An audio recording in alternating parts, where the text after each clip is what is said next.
Since 2007, the Assassin's Creed series has let players climb, jump, leap, and of course stab their way through swathes of history. The fiction hinges on the Animus, a machine that lets you revisit the ancestral memories of the game's main protagonist, Desmond Miles. Fortunately, the Animus sticks you, the player, in the role of various assassins from way back in his ancestral line, not, say, his gran who worked as a florist. That would make for a very different game. Under control of the player, our assassins perform feats of near superhuman ability as they murder their way through ye olde picturesque towns and cities. But how much of the game's fiction is actually possible? Time to take a look at some of the key tropes of the series and ask, does it work? When it comes to taking out a target, Assassin's Creed gives you plenty of lethal options. Throwing knives, crossbows, poison blades, and guns all find a place in your arsenal. Notably, the vast majority of these have been used as instruments of death by real-life assassins through the ages. But what about the most iconic weapon of the entire Assassin's Creed franchise? The Hidden Blade. Deadly when strapped to the arm of an assassino, the Hidden Blade can deploy and retract at a moment's notice, allowing for a silent and stealthy kill. In later games, when combined with a metal bracer, it can even be used for full-on combat.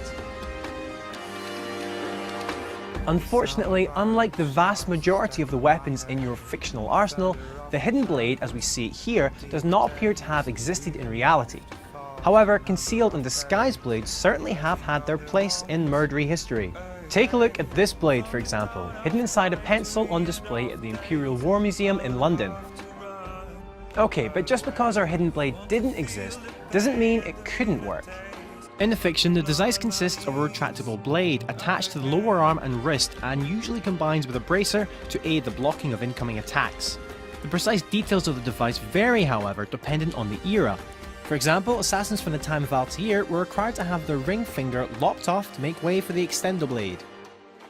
Thankfully for Ezio, in Assassin's Creed 2, the mechanism had been modified, but that didn't stop Leonardo joking around. Now all that's left is to remove your ring finger. Really? I'm sorry, but this is how it must be done. The blade is designed to ensure the commitment of whoever wields it. Bene. Do it quickly. I was only having fun, Ezio. I don't care how many genius things you invent, Leo, that's no excuse for being a dick. The feasibility of a real hidden blade gets shakier when you look at the deployment mechanism. Early trailers from the original Assassin's Creed clearly show a button press to trigger the blade, whereas on other occasions it just appears to take a flick of the wrist to activate. If it is indeed activated by a simple muscle contraction, this would certainly be an easy way to deploy the blade, but perhaps a little bit too easy. I did not know you had returned to Roma. Had a second chance. One more plausible way of activating the blade has been hinted at in Assassin's Creed The Secret Crusade. It consists of a ring attached with string around middle finger and pulled to deploy or retract the blade. This is such a good idea, in fact, that a bunch of people have actually built models which function in just this way. You can even purchase high-spec replicas so you too can sneak around with a model of the coolest weapon in fake history. Be it by jumping from roof to roof or scaling towers and buildings, the super agile assassins have no problem getting around the city. But how possible is it to traverse an urban environment in such a way? Jumping around on buildings pretty much sums up modern day parkour. One quick Google gives you more incredible examples of speed and agility than you can shake a hidden blade at. This one especially amazing video showing parkour and free running has had over 29 million views on YouTube, not too shabby.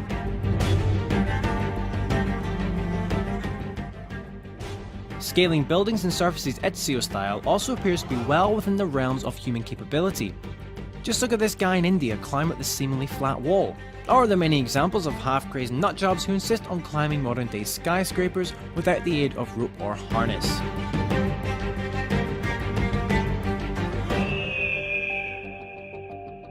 To die-hard fans of Assassin's Creed, the sound of a screaming eagle means 3 simple words and 1 stunt of death defiance: leap of faith. However, is it possible for someone to pull off such a move without, going splat? Well, let's investigate with little help from the lovely people at Kotaku, who produced an excellent analysis of the leap of faith back in 2009. Follow the link below for a really detailed read, but the gist is as follows. It's not the fall that kills you, rather the speed of your deceleration. Imagine a trapeze artist falling into a safety net. The reason they don't smush is because the mat decelerates them more gradually than would the cold hard ground. Now, our assassin in freefall accelerates at the standard 9.8 meters per second due to gravity. So, in the name of science, let's jump off this tower and time it. Right, that took about 3.5 seconds, so we can calculate its final velocity as 9.8 times 3.5, which comes out roughly 35 meters per second, so that's a little over 70 miles per hour. Now imagine a car speeding at 70 miles an hour with a 1 meter thick block of hay strapped to the front, slamming into our poor helpless assassin as he crosses the road without looking. Yep, I don't care if that's the softest hay money can buy, that's one dead assassin. Also, on top of the impact problem, you've got the issue of actually hitting the landing zone. Remember that the higher you climb, the smaller your effective target. To see how much hay would actually be needed for a safe leap of faith, check out the Kotaku article. Hint, it's a lot. Or you could just call up and ask the chaps at the Witcher 2 developers CD Projekt. From the look at this Easter egg in their game, they've already done the math. Okay, but from what height could you safely do this jump?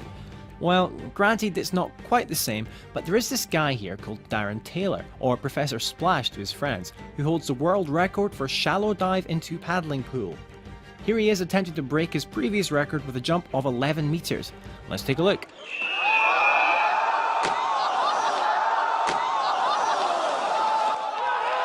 Wow, he looks happy. And finally, what about the giant elephant in the room? You know, that central sci-fi conceit of the whole fiction, without which the series could not exist. The animus. Or more specifically, the ability of DNA to hold the memories of your ancestors. Is that possible? In a word, no. DNA is the stuff that contains the genetic instructions used in the development and functioning of all living things. In humans, it's inherited from your parents, half from your mother and half from your father. With the exception of some random mutations built up over time, your DNA makeup, or genome, is the same today as it was the day you were born. So no way for it to remember anything you or your ancestors have done. Also, as humans, we share roughly 95% of our DNA with chimps and roughly 33% with yeast. So if DNA did contain ancestors' memories, then most of what you'd remember would be about being a pre-hominid or maybe a single-celled beastie feasting on sugar. The researchers at Abstergo, though, would have gotten along pretty well with this dude, 18th century French biologist Jean-Baptiste Lamarck. His now discredited theory of inheritance, reasonably popular in its day, said that parents could pass on characteristics they weren't born with, but picked up in their lifetime to their kids. So if your mum learned to wrestle as a teenager and your dad picked up Morris dancing before fathering you, then hey, maybe you'd be a pro wrestling Morris dancer or something. But then, even Lamarckism doesn't go as far as saying as you could pass on actual memories.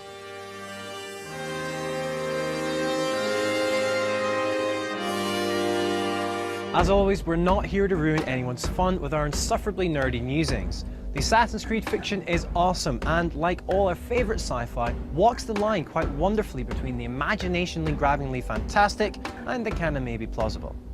Apart from, the whole genetic memory thing.